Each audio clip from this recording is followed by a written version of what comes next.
record. Hello, Kayla. Hi. Don't know why I'm pausing. How are you today? Good, how are you? I'm very well, thank you. How's Japan? It's Japan. It's normal. It's Japan. I mean, normal for Japan. Normal from Japan. Is it so cold? Or is it getting warm yet? It's getting warm, finally. And little bits of cherry blossoms are starting to bloom. Oh, cherry blossoms are those big pink trees, right? Yes. They're just starting, though, yeah. So you're going to catch all that before you have to come back, right? Yes. I say have to come back. Before I get to come back. Before you get to come back. Released from your, I'm going to say prison, but it's probably not the right term for when it comes to Japanese people, but anyway. All right, so this week we are going to finally get done. Oh, no, not finally. We're going to get our semi-finals done for the Mumble Rumble. That is going to include myself taking on the Joker and you with... The Wicked Witch of the West. Wicked Witch of the West, perfect. Okay, and as usual, do you want to go over the 5 different categories? Yes. So first will be their evil villain rating. Next will be motivation. And then their fighting ability, durability, and X Factor. X Factor, excellent. Cool. And so this is the final. Joker beat... Who does Joker beat to get into this round again? Maleficent. Maleficent. And the Wicked Witch of the West beat... Hannibal? Yes. Hannibal, excellent, cool. And then the winner of this will take on the previous winner, Voldemort, in the final, which will be quite interesting. All right. Well, you got anything else to add before we begin? I don't have anything. Okay, and then in that case, let's get ready to mumble. Oh, every week this is getting hard. Okay, 6 more weeks and we can do it together. Yes. It's going to sound awesome. All right, who wants to go first? You or I?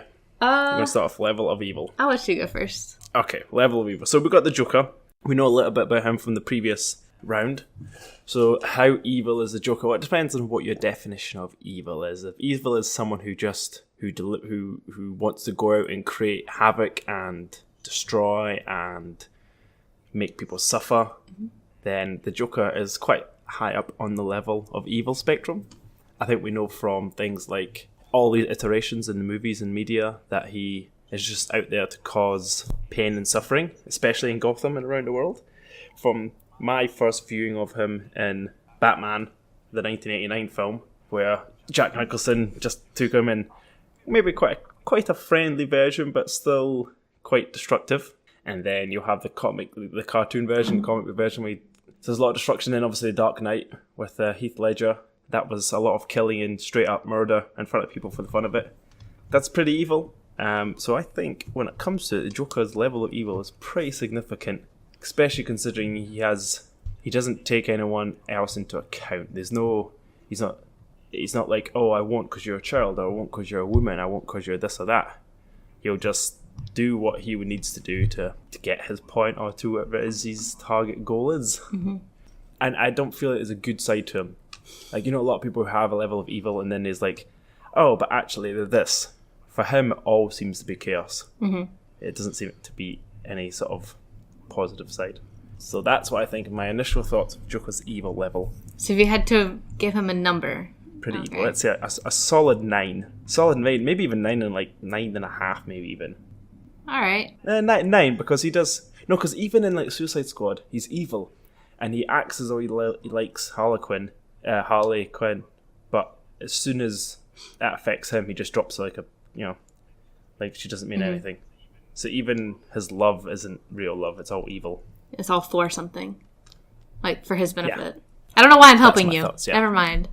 No, but you're right. It's all for him.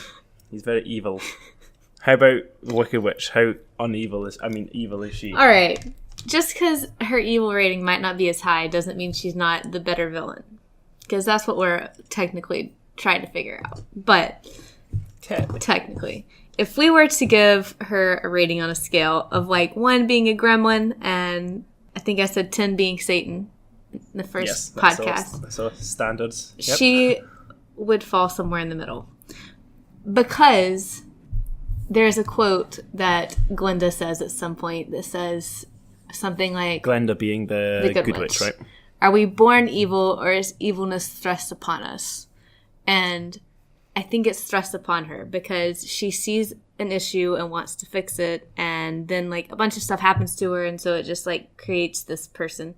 So she's not inherently evil to begin with, so her number can't be as high. So I would put her at a 7, because she does also want things and will hurt anybody who gets in her way, like Dorothy. Okay, so what's her level of... Okay, so I want to argue with you, but you've already given me the win here, so I'm like, do I argue and make a lower, or... Well, she's going to win another category. She doesn't have to win in this one. Okay, so level of evil, we kind of given to the Joker, but we'll have to wait and see. But yeah, I think, okay. I stand. Okay, cool. In that case, motivation. And what's the Wicked Witch's motivation? All right, so it depends on which movie or version of her you're talking about. Let's go with Wizard of Oz. So in that movie, it's to avenge her sister's death. So the house from Kansas was dropped on her sister, and she blames Dorothy, and so she wants to avenge the death of her sister. And then she also wants to be the most powerful in Oz. And her sister had this pair of shoes that was a very powerful pair of shoes. And so she wants to get those back from Dorothy. So her motivation is power and to avenge her sister. So just a fancy pair of shoes. Power and to avenge her sister. Power and shoes. But the shoes are the source of power in this movie. Okay. So I guess you can maybe relate that to being like the Tesseract that Loki wants. Exactly. Or something like that. Exactly. Okay. I'll give you that. Now, I know I'm helping you there. I could just go on about how she wants a nice pair of shoes. He just has a fancy stick, and she wants a fancy pair of shoes. Yeah. Okay. So she wants power, and she wants revenge. Yes. Is there any other motivation? I mean, it depends. We can get into other versions of her. And Wicked, she wants to try to protect animal rights, but that doesn't really help her become more evil, so we're not counting that one. Yeah, okay, that's a good idea. Yeah. Stay away from the good side of the evil. Okay, and so her motivation is that, okay, full power. How big is this land? It's like a world, I guess. Yeah. It's the Land of Oz. And does she... Okay. The Joker's motivation, now we had a bit of a struggle with this last time, but I think we need to look at it in the sort of the positive side, like the how it benefits the Joker. So he doesn't actually have any direct motivations such as money or power or revenge, anything like that, depending on what storyline you're following. Mm-hmm. If we mainly go by the movies, he doesn't. Primarily, he wants to just cause havoc, cause chaos, and to really push the buttons of Batman, to really sort of make him suffer and make the town of Gotham suffer. Now, what is more motivating than being so evil that you just want to cause chaos? That's a pretty motivating thing, and so much so that's all he knows and that's all he cares about. So his entire life, or his everything he does is a calculating maneuver towards causing chaos, causing evil, and although some of it seems random and on the fly, it's all very tactically kind of pursuing his end goal of total chaos. Mm-hmm. So although when it go down to your sort of like heart level, she's wanting revenge for his daughter and wants her sister, mm-hmm. but Joker just doesn't have any of that, but he doesn't also have the off switch which would make him not continue to be evil, if that makes sense. Mm-hmm. Like, you know, if the Wicked Witch's sister didn't die, would she be as motivated to be as evil? Maybe not. But does that make her more driven to be evil? Or does the fact that the Joker's just, that's all he wants is to be evil, there's nothing else, there's no other options, does that make him more motivated to be evil? Or less? I'm not sure. I think that's maybe for the listeners to decide. Mm-hmm. But motivation-wise, if Batman's constantly there, he's constantly going to try and be evil and make people suffer, I think. Yeah. No? I agree with that. But I also think if there's ever somebody who had more power than the Wicked Witch, she would be, like, her goal would always be to pursue their power. So eventually it would get to the point where she'd take the shoes from her sister no matter what. Maybe she's the one that wanted the house to be dropped on her sister so that she could have the shoes. But she didn't want, like, she wanted to be in charge of her sister's death, but since Dorothy did it, that just gives her a reason to continue to be more evil. So she's like, well, I'm just going to go ahead and avenge this as well while I'm at it. Okay. So her motivation is, only driven by power then. I guess that's... she has a driver. Mm-hmm. Having evil is just cause chaos is your only driver. Does that make you complacent? Does that make you not push as hard? I don't know. I don't know. I don't know either. I think... See, it's hard to say that the Joker's motivation is really strong, because if you go through the Batman, Joker appears every 50 comics, you know, or on one series run. He's not a continual enemy. So how... I know he's away calculating stuff, but how good is his motivation if he's not constantly active? I don't know. Not constantly trying to do something to Batman. Yeah, unless he is, and he's always just sort of calculating it and like planning it. I don't know. Yeah. And sometimes he's stuck in Arkham Asylum, I guess. Always try to get out. I don't know. Okay, I guess that's kind of up to listeners. Yeah. It's a difficult round to choose. Yes. All right, fighting ability. Shall I go first? Yeah, So, go first. the Joker's fighting ability, again, depends on what iteration you're looking at. The movie versions, I don't stand much luck because his fighting ability is kind of poor. Jack Nicholson version almost has no fighting ability as such. He has guns and a couple of small wee sort of toys like that shock handshaker thing, and can't remember what else. And the Dark Knight version almost has no fighting ability. He gets pretty beat up or runs away quite quickly. He's strong and quick and cunning. However, if you go into the comic book versions and various other sort of cartoon versions, he's got pretty solid fighting ability. He seems well trained and strong, and at times can hold his own with Batman and other villains. So other than being a little bit sly and cunning and sneaky and dirty, his fighting ability and such is kind of weak. But he does have... So his fighting ability is not great. However, I do think it may be... Actually, he could take on the Wicked Witch, unless you think otherwise. I do think otherwise. Where he has She's just a like... frail witch. He has like hand-to-hand combat in some situations. And he's got weapons. Maybe has some weapons. She can throw fireballs with her hands. Okay. She can teleport and fly, so she can get away from him very quickly. And she's like very good at sorcery and things like that, just spells and stuff. I mean, if we're crossing them, whatever. The different versions of her. Yeah, so the Munchkins are scared of her, so she has to be pretty bad. So I think the Joker, he fights Batman continually, and Batman can more or less fly, and he holds his own.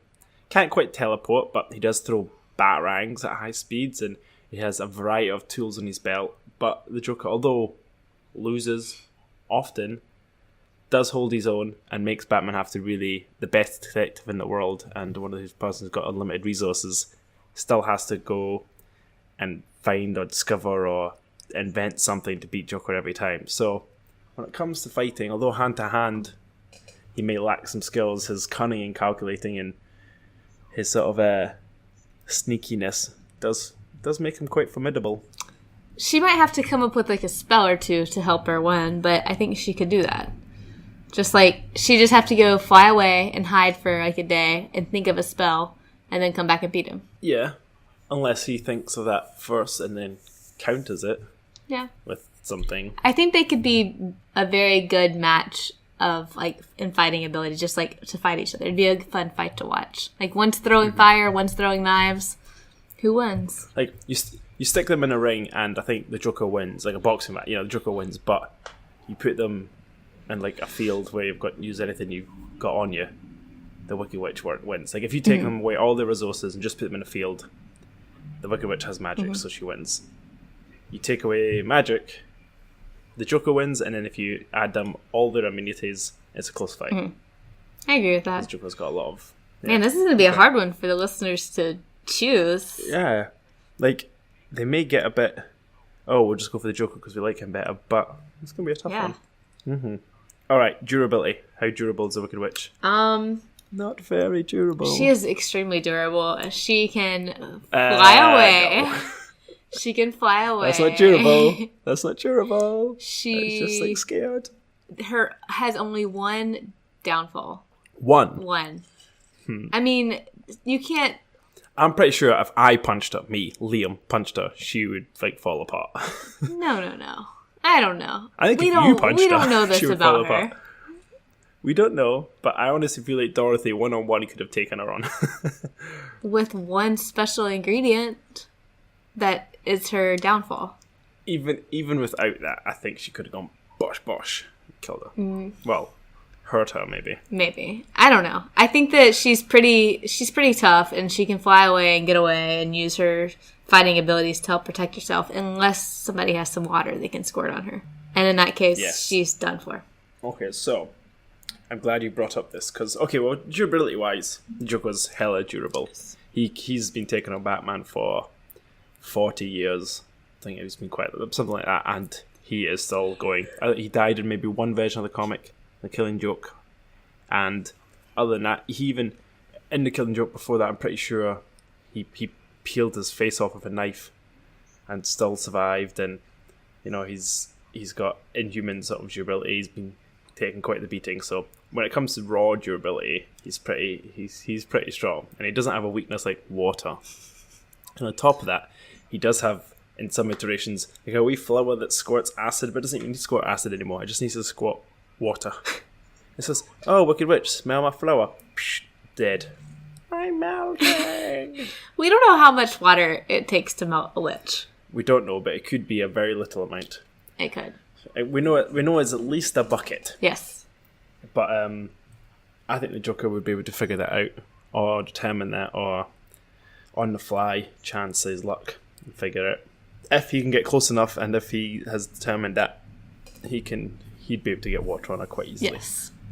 I think. If he was cunning enough and sly enough to figure it out and get near her, then maybe. But I think she could still fly away. Yeah, I guess there's that chance. Teleporting. It's almost like in the movie, she didn't quite use all her abilities to protect herself. Yeah. I mean, she was also up against like a 16-year-old kid, so she's like, I don't really have to use very much of this.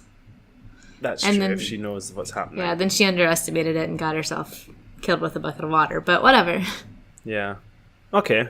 I think the Joker may win the durability factor there. Maybe. As like if you actually go by pure on durability, how much pressure they can take. Yeah. I mean, the Joker has been like acid and stuff messes with him, and he just comes back to life, and then a bucket of water is dumped on her, and she melts. So maybe we can. So maybe Joker will have this one. Maybe. All right, X Factor. So we're kind of similar in our X Factor in the fact that we both have kind of wee armies behind us. So the Joker has like the whole of Arkham Asylum, all the insane criminals as his henchmen, and they're sort of so crazy and so silly and unknowing that they will do almost all these biddings quite happily.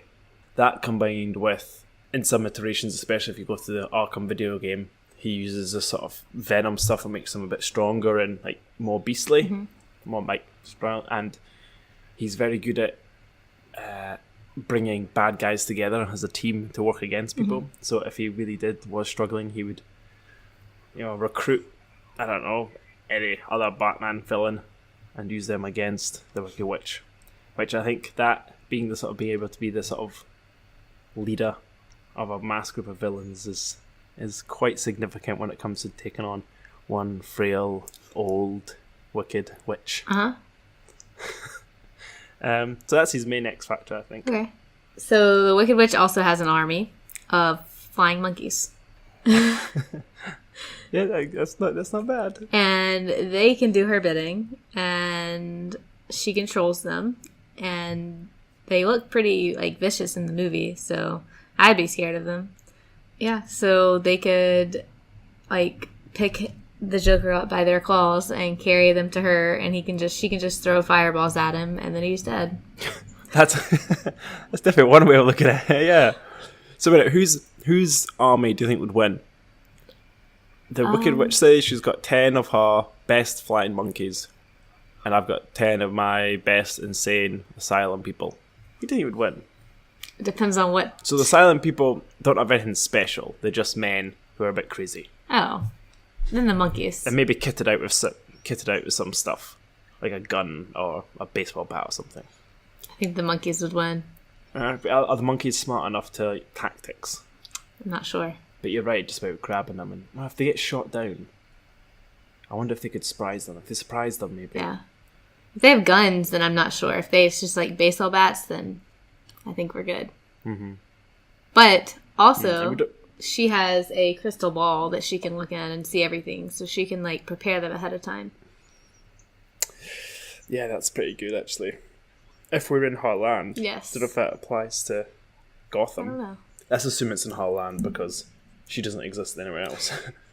Okay, yeah, X Factor wise, I don't know. It's because she still does have magic, and she has an army, and she's got a crystal ball, and she's got a big castle, and she can fly. She can fly and throw fire. Apparently teleport and throw fire. But the Joker's durable, calculating, cunning. He's got an army himself. It's very sort of slippery. I don't know. I think they're very well matched. Yeah. Listeners, you're going to have a hard time figuring this one out. So as an overall villain, who's Joker? Joker's had the more significant nemesis. I feel like a 16-year-old girl with a scarecrow, a tin man, and a lion isn't as fearful as Batman and Robin and various other iterations of whoever it is. I agree. But we also don't know who else she's fought. This is true. Like, we only know that story. But yeah, well, that's, I suppose part of her, she would have taken on Glenda, I guess, at some point. It's a bit fearful. Just to change off, I've just had an email through. What's up? I, a unmarried lovely woman, looking for a close buddy. One word. Please reply to email. I send my photo, spelled with an F. Wait for your answer. Just she'll respond. Sorry, I just thought it was quite funny. It was sent from one email, but I need to reply to a different email altogether. Cool. Nope. Anyway, yeah, I think the Joker, having had more formidable enemies and being very calculating, may have this one, but the Wicked Witch is pretty strong. She's she's very similar to Voldemort in that she's got magic, and that's a game changer a lot of the time. It is. But the Wicked Witch lost to a 16-year-old girl. That's the issue. And she left a bucket of water about her castle, which is stupid, but... Yes, that is also stupid. But... It's hard to say. It's all about who is the better villain, so... Yeah. I think if you look in like these big lists of like the top villains of all time, both of these two do end up quite high up there. And I know that a lot of people have been scared of the Wicked Witch of the West. Like, that put nightmares into kids back in the 60s. Whereas the Joker, I don't think the Joker's ever given kids nightmares, you know? So when it comes to actually creating fear within people, somehow the Wicked Witch is better that way, you know? But I agree. You'd be hard to find a fanboy out there who wouldn't say the Joker every day of the week. Who would you like to see fight against Voldemort? Who do you think could be, like, this would be, like, a great round? Yeah, take that into account, guys, which I know you shouldn't do, but we have got Voldemort, one of the strongest villains we've actually got, clearly. Who's got the best chance against them? Yep. Alright, you got anything else to add? Nope. Alright, well, listeners, let us know. We'll put it out on Instagram. Give us another wee vote. And we'll watch for our stories, so you can press listen, then watch the story, then press. Remember, listen first. Yes. Yes. And then, depending on your results, we will take them both into the finale and put them up against Voldemort. Cool. Yep. All right. Well, in that case, I've been Liam. I'm Kayla. And this has been the Mumble Rumble. Bye. Bye.